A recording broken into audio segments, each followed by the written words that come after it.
So, hallo und herzlich willkommen zu meinem 2.5D 3D Sidescroller-Plattformer für die Unreal Engine 5. In meinem Fall ist es schon die 5.5.2 und ich habe diesen Level ein wenig mit den gratis Fab-Assets ausgeschmückt und in diesem Abschnitt behandeln wir eine sogenannte Fire Trap, das heißt, die wird sich in einem 4 Sekunden Intervall aktivieren und dann dementsprechend wieder deaktivieren, sodass man hier noch per Crouch-Funktion durchkommt. So, ansonsten wird sie uns natürlich verletzen, das heißt, wir müssen warten, bis das Ganze wieder abgeklungen ist und wenn wir innerhalb dieser Geschichte stehen, dann werden wir permanent damit konfrontiert.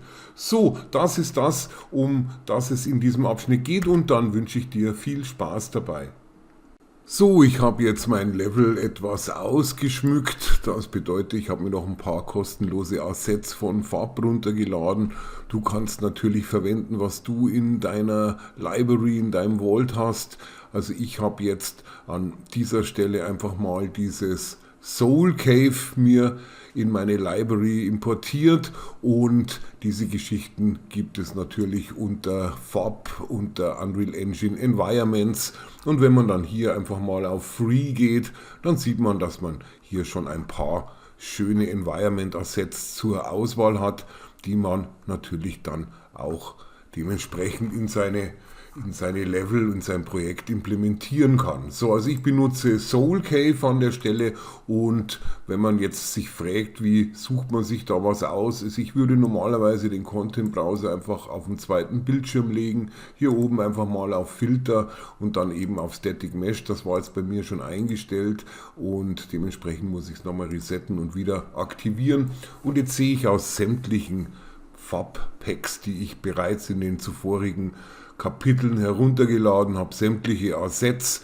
im Static Mesh Format und da kann ich mich natürlich dann auch schön bedienen und kann mir das Ganze aussuchen, was ich da gerne hätte und dementsprechend wird die Auswahl natürlich nach jedem Download von so einem Asset Pack immer größer. So, gut, das ist das, was ich hier verwende. Das bedeutet an der Stelle, ich habe hier einfach mal so in diese Supergrid Wall, ich erkläre es bloß ganz kurz für jemand, der jetzt nicht genau weiß, was ich da mache, da habe ich einfach mal so ein Material mit reingepackt, dieses Cave Rock Large zum Beispiel, Moos heißt das bei mir, Cave Rock Large Moos, ich kann es ein bisschen größer machen, falls jemand auch interessiert. Dann habe ich hier so sogenannte Point Lights implementiert, denen habe ich aktuell 12 Intensity gegeben, ein bisschen andere Light Color, ein bisschen Source Radius, das ist aber alles Geschmacks- und Einstellungssache und die habe ich hier überall noch platziert. Gut, die restlichen Sachen sind wieder so Steine und Säulen. Das meiste kommt aktuell aus diesem Soul Cave und dementsprechend habe ich den Level jetzt mal so aufgebaut, dass man ihn auch einigermaßen durchspielen kann. Dann habe ich hier so ein Feuer vorbereitet, das werden wir aber dann später jetzt in ein Blueprint packen. Ich möchte, dass hier so eine Art Ofen ist, der immer wieder an und ausgeht und man sollte dann durchgehen, ohne verletzt zu werden, wenn das Feuer gerade gelöscht ist. So, gut, dann habe ich hier noch ein paar Dinge mit reingestellt. Das heißt, ich habe hier ein bisschen Nebel. Das ist ein Mist Unlit Still 2, also kommt wahrscheinlich auch aus dem Soul Cave. Und dann habe ich hier noch so ein paar Light Insects, die müssten wieder aus dem Advanced Village Package kommen. Das können wir uns dann einfach auch mal anschauen. Wir gehen einfach wieder auf unseren Content Browser und dann sagen wir hier einfach mal zum Beispiel, ich suche mir jetzt alle Niagara-Systeme raus, das wären jetzt diese hier. Die Partikelsysteme selber finde ich jetzt hier nicht direkt unter der Auswahl, wenn ich ehrlich bin.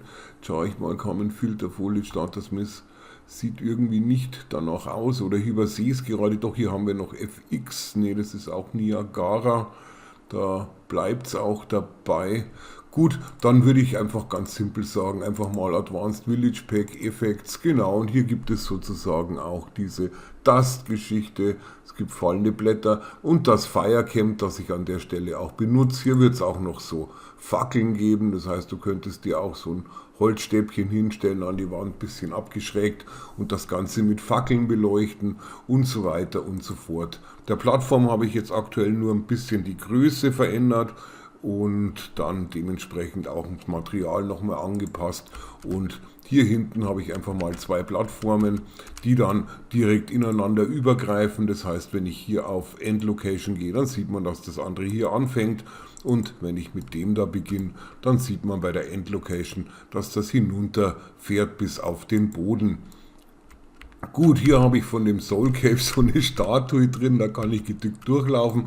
Da hätte ich dann später vor, dass wir da so eine Level-Sequenz machen, dass die mit dem Kopf immer auf den Boden schlägt zum Beispiel. Dann haben wir das Thema Level-Sequences auch mal abgehandelt. Und ja, dementsprechend würde ich jetzt einfach mal mit dieser Feuerfalle, mit dieser Fire Trap beginnen. Und dazu ziehe ich mir jetzt meinen Content-Browser mal wieder nach unten, aber man sieht, es schaltet jetzt auf den nächsten Tab auf die Plattform um und deswegen lege ich ihn erstmal hier ab als eigenständiges Window und dann wechsle ich auf meine Level 1 Map und dann kann ich ihn bequem wieder hier unten einklinken. So, da habe ich jetzt wieder meinen Content, meinen Filter habe ich ja aktuell nicht aktiviert, das heißt, ich kann hier einfach mal wieder zurück auf Content gehen. So, an dieser Stelle werden wir uns ein neues Blueprint erstellen. Wir gehen auf Blueprints. Ich lege es jetzt einfach mal in die Root. Aufräumen können wir ja später noch, rechte Maustaste und dann Blueprint-Klasse. Wir nehmen einen Actor und den nennen wir einfach mal BP underscore und Fire Trap. So, das wird unser BP Fire Trap und per Doppelklick machen wir den gleich mal auf und wechseln auf Viewport und addieren uns hier bei Components einfach mal ein Partikelsystem, also Partikel, und zwar ein Cascade Particle System Component und das nennen wir jetzt einfach mal Fire. So, ich bediene mich ja dem Advanced Village Packet hier unter Particles Template. Bei mir heißt das, glaube ich, irgendwas mit Fire und Camp, glaube ich, war es. Hier gibt es ein PFX Firecamp, genau, und dieses hier hätte ich gern an dieser Stelle. So, dann gehe ich jetzt einfach mal auf Compile und dann gehen wir rüber auf den Event Graph. Ich hätte jetzt gerne, dass dieses Feuer immer in verschiedenen Intervallen oder im gleichen Intervall an und ausgeht. Das heißt, diese beiden Nodes trenne ich mich gleich mal und dann bei Event Begin Play werde ich dann einfach einen Timer einstellen auf ein Event. Das heißt, wir machen hier erstmal einen Custom Event, Add Custom Event und den nennen wir einfach mal Fire On Off. So, das ist unser Fire On Off und bei Event Begin Play ziehen wir raus und dann nennen wir das Ganze Set Timer by Event. Und dieser Timer by Event, der wird über eine Delegate hier unten mit unserem Custom Event Fire On Off, aber mit 2F, so viel Zeit muss sein. Gut, an der Stelle möchte ich es für mich jetzt einfach mal 4 Sekunden lang an und dann 4 Sekunden lang aushaben und natürlich das Looping nicht vergessen, sonst wird diese Geschichte über die Delegate nur einmalig aufgerufen. So, wie können wir das jetzt machen? Wir haben hier unser Fire, ich gehe erstmal auf Compile, da habe ich das Fire und wenn ich jetzt hier mal auf Activate schaue, das heißt ich suche hier oben nach Activate, Auto Activate ist on, das bedeutet ich habe an der Stelle zuerst einmal Feuer. Man könnte es auch ausschalten und dann wieder ein, das ist natürlich jetzt Geschmackssache, ich lasse es mal an und werde es dann zuallererst einfach mal abschalten. So, wie können wir das tun? Wir ziehen uns das Fire einfach raus und dann sagen wir einfach mal Set Active. Da ist es nicht Activate, da heißt es Activation Set Active und wir haben es ja zu Beginn an, das heißt hier ist es aus und dann wollen wir das natürlich auch noch wieder anschalten. So, dann gehen wir hier auf Steuerung D, dann sagen wir New Active ist dann True, wir gehen von hier rein, dann haben wir das schon mal gelöst und hier an der Stelle wollen wir einen Flip-Flop, sodass wir das Ganze immer abwechselnd hin und her schalten können. So, über diesen Flip-Flop, da kommt immer erst A, nach 4 Sekunden kommt B und dann nach 4 Sekunden wieder A und so weiter und so fort. So, dann haben wir hier unseren 4 Sekunden Intervallschalter schon implementiert, das heißt, ich gehe hier auf mein Level, ich kann jetzt das BP Fire Trap einfach mal hier reinziehen und wenn ich jetzt hier oben auf Simulate gehe, dann sieht man oder sollte man sehen, dass es nach 4 Sekunden ausgeht, das tut es auch. Und dann wiederum nach 4 Sekunden wieder beginnt zu lodern. So, dann gehe ich hier einfach mal auf Escape und diese Nachricht kommt, weil unser Player nicht im Spiel ist. So, dann haben wir an der Stelle noch ein bisschen was zu erledigen. Das heißt, ich ziehe hier meine Feuer- oder Lichtshow etwas breiter, dass das Ganze auch ein bisschen mehr unter dem Stein ist, sozusagen, dass es dann irgendwie so drin liegt. Genau, so gefällt es mir eigentlich schon mal ganz gut und so würde ich das dann hier implementieren. Wenn du natürlich nur so einen kleinen Laserstrahl schießen magst oder so ein Heizrohr, kannst du das natürlich dann auch kleiner lassen. Gut, dann gehe ich mal auf Save All zwischenzeitlich und wieder zurück auf meine Fire Trap. So, jetzt wird spannend, wie können wir das jetzt regeln? Es ist ja so, wir hätten jetzt hier noch eine Collision Box zu implementieren, das würde Sinn machen. Ich gehe mal auf Viewport und dann gehe ich aber auf Fire, dass das direkt unterhalb hängt und dann sage ich hier Add und dann Box. Wir nehmen eine Box Collision und diese Box Collision liegt aktuell an dieser Stelle. So, jetzt möchte ich die zuerst mal in meinem Viewport auch sehen, in meinem Level. Das bedeutet, ich suche hier einfach mal nach Hidden in Game, dass es sozusagen nicht Hidden in Game ist, das mache ich False und dann suche ich noch nach Visibility oder nach Visible und Visible ist gleich True, das ist schon mal schön, das lasse ich auch so stehen. So, dann habe ich hier meine Box. Die sieht jetzt aktuell so aus, das liegt daran, dass ich ja meinen Actor ein bisschen in die Breite gezogen habe, finde ich aber jetzt gar nicht so dumm, aber wir können natürlich hier auch noch diese Geschichten auch einstellen an dieser Stelle. Das heißt hier unter Details bei BP Firetrap, da kann man, falls es bei dir auch so zugeklappt ist wie bei mir, da kann man das hier ein bisschen größer ziehen und dann hat man hier Zugriff auf sämtliche Components innerhalb dieses Actor Blueprints. So, und jetzt habe ich hier meine Box explizit angewählt, das heißt, ich könnte die jetzt hier auch größer ziehen, ohne dass ich das Blueprint selber skaliere. So, das müsste ich natürlich nicht, wir sind ja im 2D-Modus, aber so im Endeffekt würde ich sagen, so könnte man es lassen, dass wir dann hier verletzt werden könnten. Gut, dann gehe ich einfach mal auf Save und dann gehen wir zurück auf unsere BP Firetrap und in den Event Graph. So, jetzt müssen wir ein bisschen überlegen, wie machen wir das. Auf jeden Fall benötigen wir hier mal bei der Box einen Add-Event on Component Begin Overlap. So, wenn diese Box von unserem Player overlappt wird, dann wollen wir sozusagen, wenn das Feuer an ist, das müssen wir auch bedenken, wollen wir unseren Player verletzen. Gut, wir casten nicht, wir gehen bei Other Actor raus und sagen einfach mal Actor has Tag. Actor has Tag und zwar unser Player Tag heißt Player mit großem P und dementsprechend geht es hier raus in eine Branch und dann, wenn diese Kondition true ist, dann können wir hier wieder weitermachen und dann werden wir an dieser Stelle einfach sagen Apply Damage und zwar unser Damaged Actor, das ist unser Other Actor, das können wir hier gleich mal rüberziehen und ich gebe dem Ganzen einfach mal spaßeshalber eine 10 in der Base Damage. So, jetzt werden wir immer, wenn wir die Box overlappen, sozusagen eine Damage bekommen. Das ist jetzt der Schwierigkeitsgrad an der Sache. Das heißt, ich kann jetzt hier einfach mal das Ganze so rüber gehen mit der Kamera, dann ein Play from here und in dem Moment, wo ich hier hingehe, dann bekomme ich, muss mich natürlich auch noch ducken, um durchzugehen, dann bekomme ich jedes Mal eine Damage und werde einfach durch diese Hit-Geschichte zurückgeschleudert.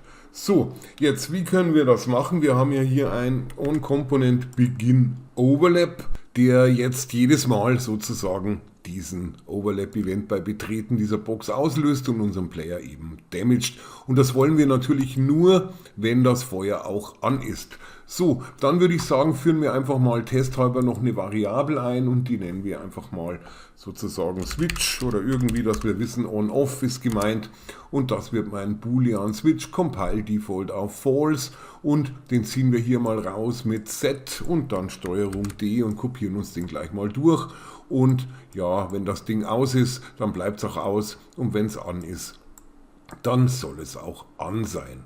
So, dann haben wir hier unseren Switch mit True False, also mit On-Off und den können wir natürlich hier noch abfragen, indem wir hier auch eine Branch rausziehen. Wir machen eine Branch und dann dementsprechend ziehen wir unseren Switch in die Condition und wenn unser Switch True ist, dann dürfen wir sozusagen diese Damage auch applyen. Gut, das können wir auch gleich mal testen, indem wir wieder von hier starten. Das heißt, ich mache wieder ein Play from here und dann dementsprechend werde ich jetzt nicht wirklich gehittet, wie es aussieht, und wenn ich innen drin bin, werde ich sowieso nicht gehittet, weil ich bin ja jetzt inside, also innerhalb der Box, und ich habe hier keinen Overlap. So, jetzt warte ich mal kurz, wie das jetzt gleich wird. Das heißt, hier kriege ich natürlich jetzt, wenn die Flamme sich voll entfalten hat, dann sozusagen auch meinen Hit. Aber wenn ich natürlich schon innerhalb bin, das heißt, hier werde ich noch gehittet, und wenn sie wieder aus ist und ich bin innerhalb meiner Collision Box, dann passiert mir einfach gar nichts. So, das ist natürlich jetzt ein bisschen schwierig noch nachzujustieren. Das heißt, wie können wir sowas lösen? Ab und zu bekomme ich meinen Hit, aber wenn ich ruhig stehen bleibe, bekomme ich jetzt wieder keinen. Also es wirkt schon ein wenig unsauber an dieser Stelle.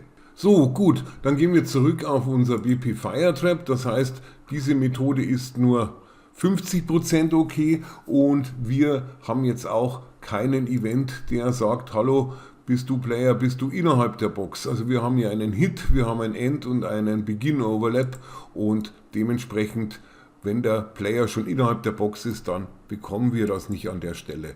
So, jetzt müssen wir eine Überlegung machen, wie heißt es so schön, wenn der Player nicht zur Box geht, muss die Box zum Player gehen. Ich würde die Box einfach mal verschieben. Das heißt, ich gehe jetzt mal auf mein Level, dann gehe ich hier mal auf meine Firetrap, und dann schaue ich mir hier drüben mal die Box an. Die Box ist relativ ausgerichtet auf 000 zu ihrem Parent. Das Parent ist das Fire an dieser Stelle, und das ist wiederum auf die Default Scene Route mit 000 ausgerichtet. Uns interessiert nur die 000 relative Ausrichtung an dieser Stelle. Und das heißt, wenn ich hier bei der Box einfach mal bei Z einfach mal spaßhalber 300 eingebe, dann werden wir gleich sehen, dass die Box jetzt eben hier oben ist, und da darf sie auch gerne sein. Also ich arbeite jetzt einfach mal mit den 300, und hier gehe ich zurück auf 0. So, damit ich diesen Hit-Event auslöse, werde ich jetzt einfach mal diese Box hier rausziehen und werde dann an der Stelle die relative Location verändern. Das heißt Set Relative Location, und das gleiche machen wir hier unten, Steuerung D, da werden wir das ebenfalls wieder machen. So, wenn es aus ist, dann soll die Box praktisch oberhalb sein, das heißt, ich gehe hier rein. Ich denke, der Switch wäre jetzt an der Stelle unnötig. Ich habe ihn nur mal mit eingeführt, damit du siehst, innerhalb der Box ist das einfach nicht sauber gelöst. So, dann gehen wir hier um 300 nach oben, und wenn der Schalter an ist oder sozusagen das Partikelsystem active ist, dann gehen wir auf die relative 000, also praktisch auf die Position, Ursprungsposition, die wir hier sozusagen im Level haben. Und jetzt habe ich natürlich vergessen, die Box zu verbinden. Das ist absolut mein Fehler jetzt. So, und dann sehen wir auch, dass die Box an der Stelle ist, so wie wir sie praktisch positioniert oder skaliert haben, und dann dementsprechend setzen wir die wieder zurück. Gut, jetzt ist es so, dass wir dadurch durch diese relative Location-Verschiebung eben dann auch diesen Hit-Event auslösen können. Das können wir jetzt gleich mal testen, indem ich jetzt einfach mal hier versuche hineinzulaufen, und jetzt geht es zwar aus, aber es müsste eigentlich jetzt auch passieren. So, da haben wir jetzt einen Hit und noch einen Hit. Das andere war schon wieder aus, weil das Feuer schon wieder im Abflammen war. Das heißt, wenn ich jetzt hier stehen bleibe, dann werde ich permanent gehittet, und zwar bis ich dann auch da in den Flammen sterben kann. So, gut, das ist die Geschichte mit einer Firetrap. Das kann man natürlich mit allem Möglichen machen, zum Beispiel auch mit so Speere von unten oder allen erdenklichen Traps, die man sich ausdenkt. Natürlich könnte man es auch über einen Event-Tick abwickeln, der permanent abfragt, ist der Player denn innerhalb der Box und ist unser Switch on, aber ich versuche ja hier dieses Event-Tick, soweit es geht, zu vermeiden an dieser Stelle. So, okay, dann würde ich sagen, das war's an der Stelle, und ich hoffe, es hat dir wie immer etwas Spaß gemacht, und über einen Like und oder ein Abo würde ich mich natürlich sehr freuen, und dann würde ich sagen, sehen wir uns im nächsten Abschnitt.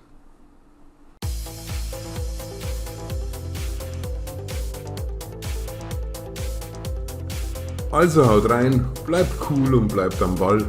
Tom verabschiedet sich. Bis zum nächsten Mal. Bei Fragen und Anregungen wie immer unter dem Video einen Kommentar hinterlassen. Und bitte nicht vergessen, ein Like und ein Subscribe, wenn es dir gefallen hat.